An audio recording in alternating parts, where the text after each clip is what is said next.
Hai hai hai Sobat Budaya, kembali lagi di Humanicast, Humanities Podcast. Bersama saya, Kendall, dan hari ini saya nggak sendiri. Hari ini saya ditemenin sama guest star yang menurut saya ini tepat banget untuk kita undang hari ini. Karena hari ini kita bakal ngomongin topik yang lumayan seru nih. Nah, siapakah itu?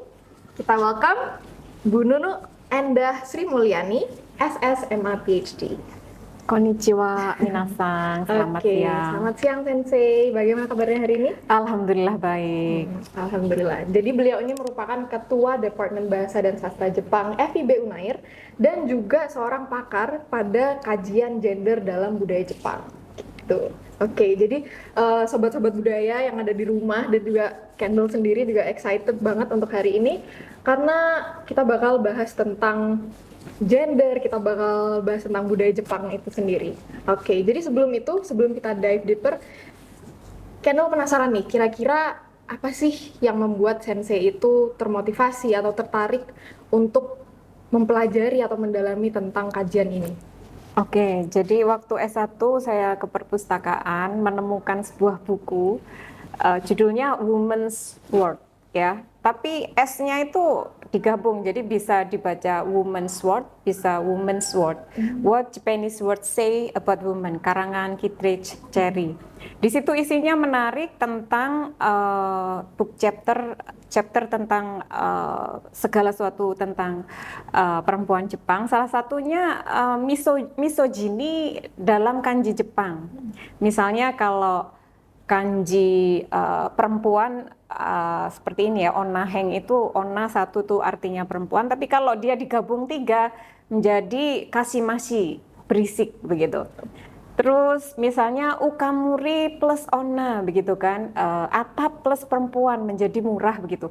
Kok banyak banget sih yang aneh-aneh begitu kan. Nah, semakin saya baca, semakin saya tertarik untuk meneliti tentang feminisme perempuan dalam budaya Jepang. Akhirnya skripsi saya juga meneliti pandangan perempuan terhadap pernikahan.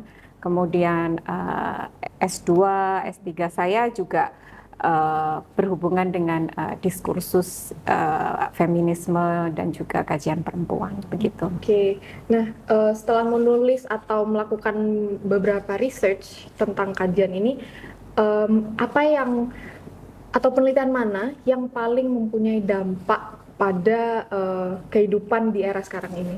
Oke, jadi kalau dari riset yang saya baca ya, kan di Asia itu yang termasuk negara maju itu cuma dua kan, Singapura sama Jepang. Mungkin Korea sekarang sudah bisa jadi masuk ya. Akan tetapi dalam daftar negara maju itu semuanya indeks kesetaraan gendernya bagus kecuali Jepang. Jepang itu bahkan indeks kesetaraan gendernya itu lebih rendah daripada Mesir, India, negeri-negeri Timur Tengah yang katanya perempuannya terbelakang gara-gara pakai cadar gitu. Bahkan lebih rendah dari Indonesia dan negara Southeast Asia gitu. Itu yang menarik. Jadi menurut saya yang bisa di-highlight, Jepang yang dulu sangat strict ya, workaholic, kemudian mempunyai culture ini ya, sex division labor ya, pembagian pekerjaan berdasarkan jenis kelamin begitu, sehingga sangat susah diubah, sangat susah dilonggarkan, hingga banyak kemudian pemerintahnya memberikan stimulus kebijakan jaminan sosial begitu agar misalnya pertumbuhan penduduknya tidak stagnan, angka kelahiran meningkat begitu kan. Nah, tapi di Indonesia kebalikan kan. Kita yang dari negeri santai begitu kan, terus sekarang apa-apa absen, jam, timekeeper gitu kan, dilarang bolos, potong gaji dan sebagainya. Nah, justru berkebalikan begitu. Jepang dari strict ke longgar, kita dari longgar ke strict. Menurut saya kita harus temukan titik tengahnya. Karena kalau kita murni kayak Jepang yang secara puluhan tahun menerapkan sex division labor dengan strict, ujung-ujungnya adalah the aging society seperti sekarang. Bahkan Jepang itu dikenal bukan hanya the aging, the super aging society, masyarakat menua yang belum pernah dialami oleh negara lain di dunia. Saking orang yang meninggal lebih banyak daripada bayi yang lahir setiap hari gitu. Jadi banyak rumah kosong, sekolah-sekolah di merger dan sebagainya. Itu kita harusnya berkaca, jangan sampai seperti itu. Nah, di Indonesia dengan apa namanya fleksibilitas yang kita punya, di satu sisi ada jaminan sosial dari pemerintah yang kemudian hadir untuk apa namanya istilahnya melindungi dua gender ya secara adil begitu, agar tidak seperti di Jepang lah ya, tidak menjadi the aging society begitu. Itu menurut saya concern yang cukup penting di era sekarang ya. Berarti kebalikan banget ya, karena kan kalau di Jepang itu kan emang masyarakatnya itu tadi terkenal workaholicnya itu sendiri. Jadi mereka kebijakan pemerintahnya mungkin juga beda sama yang pemerintah Indonesia kayak gitu. Cuman selain dari peran pemerintah sendiri, mungkin dari budaya Jepang kayak misalnya anime atau juga manga itu, kira-kira ada nggak peran yang mereka mainin untuk hal seperti ini? Nah, budaya populer itu termasuk memainkan peran strategis dalam memberikan kritik sosial di Jepang sendiri, untuk masyarakat Jepang sendiri. Contoh misalnya, ini juga salah satu penelitian saya dan juga skripsi mahasiswa saya banyak yang seperti itu. Goku Shifudo itu bahasa Indonesianya the way of host husband. Mungkin kita housewife sudah sering dengar ya. Bener. Tapi kalau host husband kan belum pernah dengar. Sama bahasa Jepang shufu itu fu-nya kanjinya juga fujing begitu, perempuan begitu. Tapi shufu bisa juga sekarang ada kanji laki-laki gitu, bapak begitu. Jadi tidak hanya shufu itu artinya ibu rumah tangga, tapi juga bapak rumah tangga. Nah, itu dari anime yang berawal dari manga ya, dan kemudian ada dramanya hits. Drama kan orang dewasa, ibu-ibu, bapak-bapak semua lihat begitu ya, bagaimana kehidupan seorang mantan yakuza yang kemudian menjadi bapak rumah tangga begitu kan. Ini banget ya, di luar nalar gitu ya. Kemudian juga misalnya kritik atas feminitas, maskulinitas begitu ya. Misalnya kalau era Showa bubble ekonomi Jepang, perempuan itu dikenal dengan feminitasnya tinggi kalau misalnya dia lembut, suaranya tidak tinggi, kemudian dia pintar memasak, ketika menyiapkan makanan platingnya bagus, bento pintar bikin bekal dan sebagainya. Jadi kalau Mbak Kendall ke Jepang kemudian makan ikan pakai sumpit dan ikannya dimakan bersih, terus durinya masih cantik begitu, itu feminitasnya tinggi. Tapi kalau durinya berantakan begitu ya, itu feminitasnya rendah begitu. Tapi di anime kan itu dikritik ya. Istilahnya sekarang anime kan banyak lelaki-lelaki yang menjadi tokoh-tokoh di anime pintar memasak, pakai pink juga, pakai apron gitu kan. Padahal apron tuh kan feminitas banget ya, di Jepang lambang feminitas dulunya ya. Kemudian yang perempuan malah nggak bisa masak begitu. Nah, kalau di anime, di manga, drama budaya populer sekarang kan itu banyak ya yang disajikan begitu, termasuk cara berpakaian, gaya hidup dan sebagainya. Jadi posisi budaya populer sebagai tools atau alat kritik sosial di Jepang itu lumayan adalah fungsinya ya menurut saya. Oke, berarti tadi nggak cuma peran pemerintah aja di Jepang itu, tapi juga lewat budaya populer seperti anime dan juga manga seperti itu. Karena itu kan juga salah satu hal yang ditonton atau juga bahkan ditiru sama orang-orang yang ada di luar negeri seperti itu. Nah, dari kajian gender di Jepang itu, apakah ada hal-hal yang bisa dipelajari atau diterapkan sesuai dengan konteks budaya atau juga masyarakat di Indonesia? Oke. ini mungkin tadi ya, bahwa Jepang itu menyadari kekeliruannya dan mereka sadar bahwa budaya misalnya kayak tadi workaholic itu susah sekali diubah.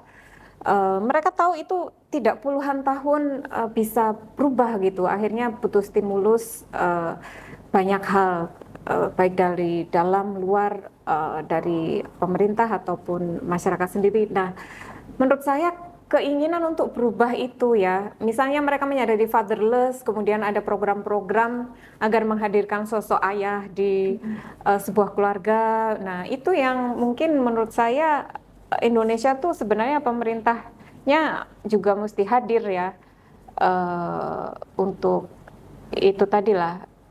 Kalau memang dia serius, kesetaraan gendernya bagus, mestinya peran ganda yang sekarang udah jadi beban ganda itu juga mulai dipikirkan oleh negara, dipikirkan jalan keluarnya begitu kan. Tapi sekarang saya lihat pemerintah juga sudah mulai aware di situ ya. Kemudian selain jaminan sosialnya Jepang yang mungkin butuh kita tiru dan kemudian kemauan untuk berubahnya yang perlu kita tiru, sebenarnya saya juga ingin warning ya, budaya populer Jepang kan ya nggak semua baik, nggak semua buruk ya, ada yang baik ada yang buruk ya. Jadi jangan ambil buruknya lah ya gitu. Kayak misalnya cross dresser, kemudian jenis-jenis komik yang misalnya yaoi lah, bella apa, jangan itunya lah yang di highlight ya, jangan itunya. Tapi kritik bagaimana kita bisa menyikapi itu bahwa itu ada ya. Kayak misalnya kasus-kasus seperti yang komik boys love dan sebagainya kan sebenarnya di Indonesia juga ada, tapi ditutup-tutupi kan, kayak di pondok pesantren lesbian juga banyak begitu kan, yang homo juga sebenarnya ada begitu di. Nah, itu bisa kita jadikan istilahnya refleksi begitu ya, untuk kemudian apa ya, belajar bersikap, menentukan sikap. Jadi tetap kita menggunakan nalar begitu.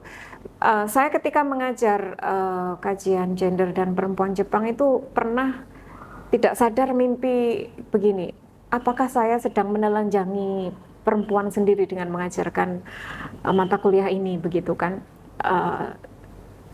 Muncul kekhawatiran seperti itu ya. Tapi kemudian saya berpikir justru dengan saya mengajar, mengampu mata kuliah kajian gender dan perempuan Jepang di Universitas Airlangga, saya bisa mengajak teman-teman mahasiswa untuk berpikir kritis dan kemudian terbuka bahwa ada loh kayak gini. Nggak usah diomongin di belakang layar, nggak usah diomongin di luar kelas, ayo ngobrol sama saya, begitu kan, ngobrol sama saya nggak apa-apa. Nah, dari situ kita bisa terbuka, kemudian bisa berpikir kritis, dan sikap mana yang mesti kita ambil, begitu. Dan dari diskusi di kelas, justru akhirnya banyak ya mereka yang istilahnya bercerita pengalaman-pengalaman tidak mengenakan yang pernah mereka alami, atau kemudian temannya, atau pernah membaca ini kok begini ya, itu mestinya gimana ya sensei, loh kamu sendiri punya pegangan, mestinya bagaimana gitu kan, kita punya moral, agama dan sebagainya gitu. Jadi meskipun masuk sastra Jepang, kemudian dikelilingi dengan banyak pemikiran, salah satunya mungkin wibu ya, kemudian dengan budaya populer yang beraneka ragam, ya bisa negatif bisa positif, kita tetap bisa berdiri di atas kaki kita sendiri dengan prinsip yang kuat begitu. Berarti juga mahasiswa itu ditanemin dari mata kuliah yang di. Iya, critical thinking itu penting gitu. Jadi jangan sampai melihat apa namanya, suatu produk budaya populer, kemudian ini loh tren, asik-asik, ini beda dengan yang lain, ikut aja. Enggak dong, harus punya critical thinking. Ya, gitu. Oke. Karena hampir sama sih Sensei, kalau di Ya, sastra Inggris kan ada yang namanya cultural studies ya, kayak gitu kan. Nah, itu mungkin juga salah satu mata kuliah yang bisa membuka pandangan mahasiswa dari berbagai macam cultural ya, knowledge dan background juga kayak gitu. betul, Nah, betul. yang terakhir nih Sensei, ngomongin Iya. tentang ada sangkut pautnya sama mahasiswa Iya, di kelas. iya, iya. Kira-kira harapan atau saran apa yang ada dari Sensei yang mahasiswa ini bisa ikut serta gitu, atau bisa dibilang mendalami isu gender ini? Nah, gini. Jadi yang pertama itu harus berpikir kritis ya. Berpikir kritis dan harus bersikap adil. Begitu. Karena feminitas, gender itu adalah menggugat ketidakadilan kan, aslinya gitu loh, menggugat ketidakadilan. Makanya harus kritis terhadap sesuatu yang terjadi, baik itu wacana atau kejadian, begitu. Itu satu. Kemudian dia harus adil. Ya kalau memang ketidakadilan gender ini menimpa laki-laki, ya kamu harus membela dong, gitu kan. Kadang kan tidak hanya perempuan yang mengendalami itu. Nah, setelah dia bersikap adil, dia bisa lebih peka, dan ke depan kalau dia menjadi pemegang kebijakan, dia akan menjadi pemegang kebijakan yang itu tadi adil dan bagus, bisa mengayomi semuanya, begitu. Itu kalau menurut saya. Oke, baik. Terima kasih Sensei, karena di episode kali ini kita nggak cuman ngobrol-ngobrol secara gimana sih pandangan dosen atau istilahnya tokoh yang sudah mendalami, tapi juga kita mengundang opini-opini dari mahasiswa, karena di perkuliahan juga kalian sudah diintroduce tentang budaya-budaya dan juga isu gender seperti itu. Nah, sekali lagi saya ucapkan terima kasih untuk Nunuk Sensei sudah membagikan perspektif ilmiahnya di Humanicast di episode kali ini. Nah, untuk Sobat Budaya sendiri gimana? Apakah sudah tertarik atau sudah mulai ada pandangan mau ikut mengkaji tentang isu gender dalam budaya Jepang, atau malah mau yang isu atau topik-topik dalam budaya lainnya? Itu seperti kebebasan kalian. Cuman kalau kalian penasaran, kalian bisa langsung aja selalu stay tune di episode-episode Humanicast yang akan mendatang. Jangan lupa like, comment, and also subscribe di channel YouTube Fakultas Ilmu Budaya, and I will see you on the next episode. Saya Kendall Anjenet, pamit undur diri, terima kasih.